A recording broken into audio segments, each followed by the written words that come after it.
Perkenalkan, nama saya Nirma, NIM A32123067. Saya langsung masuk ke materi bab 5, aliran-aliran dalam pendidikan. Aliran-aliran pendidikan telah dimulai sejak awal hidup manusia, karena setiap kelompok manusia selalu dihadapkan dengan generasi muda. Keturunannya, ia memerlukan pendidikan yang lebih baik dari orang tuanya. Aliran klasik dalam pendidikan. 1. Aliran nativisme. Istilah nativisme dari asal natives, yang artinya terlahir. Nativisme adalah sebuah doktrin filosofis yang berpengaruh besar terhadap pemikiran psikologis. Aliran ini berpendapat bahwa perkembangan manusia itu telah ditentukan oleh faktor-faktor yang dibawa manusia sejak lahir. Pembawaan yang telah terdapat pada waktu lahir itulah yang menentukan hasil perkembangannya. 2. Aliran naturalisme. Naturalisme artinya alam atau yang dibawa sejak lahir. Aliran ini dipelopori oleh seorang filsuf Prancis, J.J. Rousseau. Berbeda dengan nativisme, naturalisme berpendapat bahwa semua anak yang baru dilahirkan mempunyai pembawaan yang baik dan tidak satupun mempunyai pembawaan buruk. 3. Aliran empirisme. Aliran empirisme berpendapat bahwa berlawanan dengan aliran nativisme dan naturalisme, karena berpendapat bahwa dalam perkembangan anak menjadi manusia dewasa itu sama sekali ditentukan oleh lingkungannya atau oleh pendidikan dan pengalaman yang diterima sejak kecil. 4. Aliran konvergensi. Aliran konvergensi merupakan gabungan dari aliran-aliran di atas. Aliran ini menggabungkan pentingnya hereditas dan lingkungan sebagai faktor yang berpengaruh dalam perkembangan manusia. Tidak hanya berpegangan pada pembawaan, tetapi juga kepada faktor yang sama pentingnya yang mempunyai andil yang lebih besar dalam menentukan masa depan seseorang. Aliran-aliran dan gerakan pembaruan dalam pendidikan. Aliran pembaruan dalam dunia pendidikan merupakan inovasi dan sebagai kreatif terhadap aliran klasik yang dirasa telah tidak relevan lagi dengan kondisi yang ada. Maka beberapa tokoh aliran pembaruan mencetuskan teori tentang pendidikan yang lebih baik dan lebih bisa diterapkan dalam dunia pendidikan. 1. Gerakan developmentalisme. Developmentalisme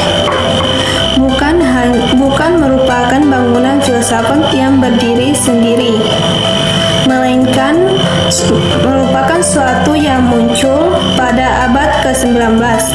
Developmentalisme berpendapat proses pendidikan adalah proses perkembangan jiwa. 2. Progresivisme. Aliran progresivisme memandang bahwa peserta didik mempunyai akal dan kecerdasan. Hal ini ditentukan dengan adanya fakta bahwa manusia mempunyai kelebihan jika dibandingkan makhluk lain. Manusia memiliki sifat dinamis dan kreatif yang didukung oleh kecerdasan gagasan sebagai bekal menghadapi dan memecahkan masalah. Esensialisme pada dasarnya aliran ini memprotes aliran sinisme dari gerakan progresivisme terhadap nilai-nilai yang tertanam dalam warisan budaya atau sosial. Menurut aliran ini, nilai-nilai tertanam dalam warisan budaya atau sosial adalah nilai-nilai kemanusiaan yang terbentuk secara berangsur-angsur dengan melalui kerja keras dan susah payah selama beratus tahun, dan di dalamnya telah teruji dalam gagasan dan cita-cita yang telah teruji dalam perjalanan waktu. Perennialisme adalah gerakan pendidikan yang memprotes terhadap gerakan pendidikan progresivisme yang mengingkari supernatural. Perennialisme adalah gerakan pendidikan yang mempertahankan bahwa nilai-nilai universal itu ada, dan bahwa pendidikan hendaknya merupakan suatu pencarian dan penanaman kebenaran dan nilai-nilai tersebut. Bab 6. Pendidikan sepanjang hayat. Konsep kunci pendidikan sepanjang hayat.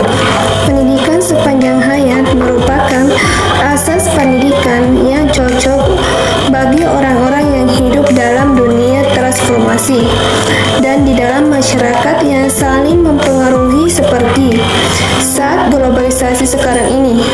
Setiap manusia dituntut untuk menyelesaikan dirinya terus-menerus dengan situasi baru. Pendidikan sepanjang hayat merupakan jawaban terhadap kritik-kritik dilontarkan pada sekolah atau madrasah. Dengan demikian, konsep pendidikan sepanjang hayat, kata kuncinya dapat dipandang. 1. Konsep pendidikan seumur hidup diartikan sebagai tujuan atau ide formal untuk pengorganisasian dan perstrukturan pengalaman pendidikan. 2. Konsep belajar seumur hidup artinya bahwa seseorang dapat belajar dan berkewajiban mengajar agar ia dapat ilmu baru, karena mengajar ilmu tidak hanya di sekolah atau madrasah, tapi juga dari orang-orang berpengalaman di bidang ilmu yang dibutuhkan. Konsep belajar seumur hidup artinya bahwa saat tiap nafas ia tarik dan hembuskan padanya ada kewajiban dan peningkatan cara menghadapi dunia yang terus berkembang.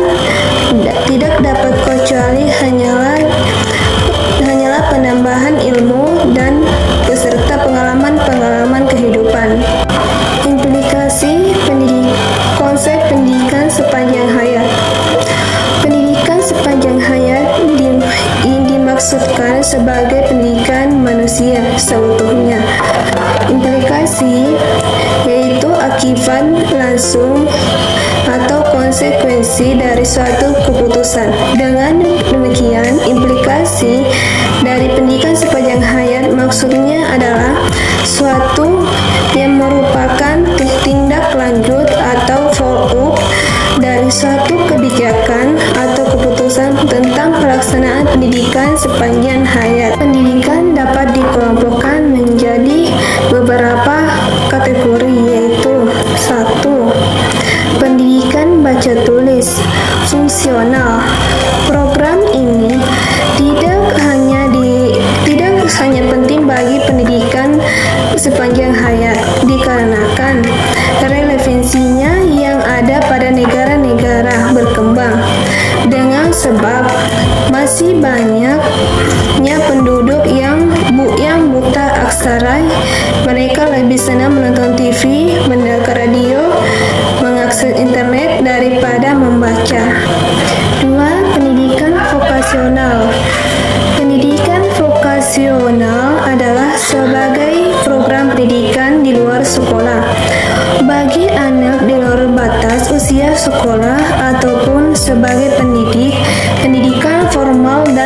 dan non-formal. Sebab itu, program pendidikan yang bersifat remedial agar para lulusan sekolah tersebut menjadi tenaga yang produktif menjadi sangat penting. Namun, yang lebih penting ialah pendidikan vokasional ini tidak bisa dipandang sekali ini lantas selesai. Pendidikan profesional sebagai realisasi pendidikan sepanjang hayat. Dalam kiat-kiat profesi telah tercipta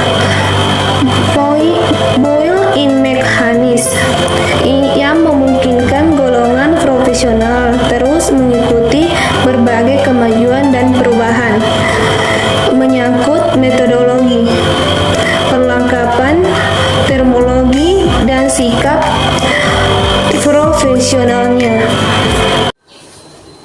Assalamualaikum warahmatullahi wabarakatuh. Perkenalkan, nama saya Gita Purnamasari dengan NIM Stambuk A321230069. Langsung saja kita masuk ke bab 7, yaitu pendidikan sebagai suatu sistem. A. Pengertian sistem.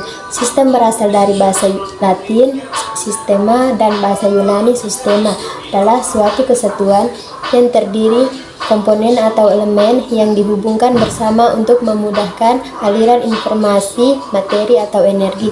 Istilah ini sering dipergunakan untuk menggambarkan suatu set entitas yang berinteraksi di mana suatu model matematika seringkali dibuat. B. Komponen dan hubungan antar komponen dalam sistem pendidikan. Agar terlaksana masing-masing fungsi yang menunjang usaha pencapaian tujuan di dalam suatu sistem diperlukan bagian-bagian yang akan melaksanakan fungsi tersebut. Bagian suatu sistem yang melaksanakan fungsi untuk menunjang usaha mencapai tujuan sistem disebut komponen. Dengan demikian, jelaslah bahwa sistem itu terdiri atas komponen-komponen dan masing-masing komponen itu mempunyai fungsi khusus. Pemecahan masalah pendidikan secara sistematik meliputi 1. Cara memandang sistem, 2. Masalah berjenjang, 3. Analisis sistem pendidikan, 4. Saling hubungan antar komponen, dan 5. Hubungan sistem dengan suprasistem. C. Pendidikan informal, formal, dan non-formal sebagai sistem. 1. Pendidikan formal. Pendidikan formal yang sering disebut pendidikan persekolahan berupa rangkaian jenjang pendidikan yang telah baku, misalnya SD, MI, SMP, MTS, SMA, MA, atau SMK, dan perguruan tinggi. 2. Pendidikan non-formal. Pendidikan berbasis masyarakat atau community based education merupakan mekanisme yang memberikan peluang bagi setiap orang untuk memperkaya ilmu, pengetahuan, dan teknologi melalui pembelajaran seumur hidup. 3. Pendidikan informal. Pendidikan luar sekolah adalah setiap kesempatan di mana terdapat komunikasi yang teratur dan terarah di luar sekolah dan seseorang memperoleh informasi, pengetahuan, latihan, maupun bimbingan sesuai dengan usia dan kebutuhan kehidupan, dengan tujuan mengembangkan tingkat keterampilan, sikap, dan nilai-nilai yang memungkinkan baginya menjadi peserta-peserta yang efisien dan efektif dalam lingkungan keluarga, pekerjaan, bahkan lingkungan masyarakat dan negaranya. Dasar pendidikan luar sekolah atau PLS. Alasan terselenggaranya PLS dari segi kesejahteraan tidak bisa lepas dari 5 aspek, yaitu: pertama, aspek pelestarian budaya; kedua, aspek teroris; ketiga, dasar pijakan; keempat, aspek kebutuhan terhadap pendidikan; dan kelima, keterbatasan lembaga pendidikan sekolah. Selanjutnya kita masuk ke bab 8, yaitu pendidikan karakter. A. Makna pendidikan karakter. 1. Pendidikan karakter menurut Lichkona. Secara sederhana, pendidikan karakter dapat didefinisikan sebagai segala usaha yang dapat dilakukan untuk mempengaruhi karakter siswa. Lichkona menyatakan bahwa pengertian pendidikan karakter adalah suatu usaha yang disengaja untuk membantu seseorang sehingga ia dapat memahami, memperhatikan, dan melakukan nilai-nilai etika yang inti. 2. Pendidikan karakter menurut Suyanto. Suyanto 2009 mendefinisikan karakter sebagai cara berpikir dan berperilaku yang menjadi ciri khas tiap individu untuk hidup dan bekerja sama baik dalam lingkup keluarga, masyarakat, bangsa, maupun negara. 3. Pendidikan karakter menurut Kertajaya. Karakter adalah ciri khas yang dimiliki oleh suatu benda atau individu. Ciri khas tersebut adalah asli dan mengakar pada kepribadian benda atau individu tersebut, serta merupakan mesin yang mendorong bagaimana seorang bertindak, bersikap, berucap, dan merespon sesuatu. Kertajaya 2010.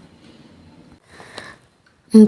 Pendidikan karakter menurut Kamus Psikologi. Menurut Kamus Psikologi, karakter adalah kepribadian ditinjau dari titik tolak etis atau moral, misalnya kejujuran seseorang dan biasanya berkaitan dengan sifat-sifat yang relatif tetap. Pendidikan karakter merupakan proses pembudayaan dan pemanusiaan. B. Pentingnya pendidikan karakter. Indonesia yang telah mendeklarasikan kemerdekaannya sejak 17 Agustus 1945 memiliki kondisi yang unik dilihat dari perkembangannya sampai saat ini. Komponen bangsa Indonesia terdiri dari beragam konteks sosial dan budaya yang terus berkembang dari waktu ke waktu.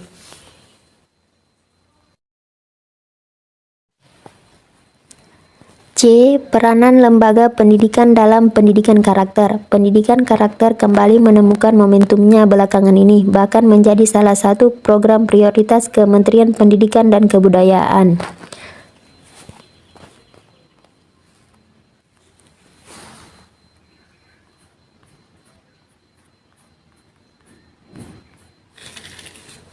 D. Nilai moral dan strategi pendidikan karakter. 1. Nilai moral pendidikan karakter. Paradigma pendidikan yang selama ini diterapkan menyebabkan proses dan materi pendidikan lebih mengutamakan pengembangan intelektual yang bertujuan membentuk manusia yang mampu bersaing di dunia global, namun membentuk manusia kompetitif tidak sekaligus membentuk manusia yang berkarakter.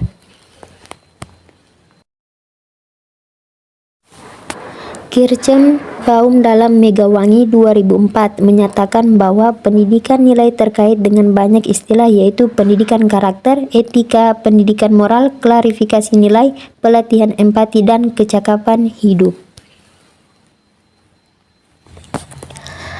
Ramli Zakaria 2004 menyatakan bahwa pendidikan budi pekerti memiliki esensi dan makna yang sama dengan pendidikan moral dan pendidikan akhlak. Tujuannya adalah membentuk pribadi anak supaya menjadi manusia yang baik, warga masyarakat, dan warga negara yang baik.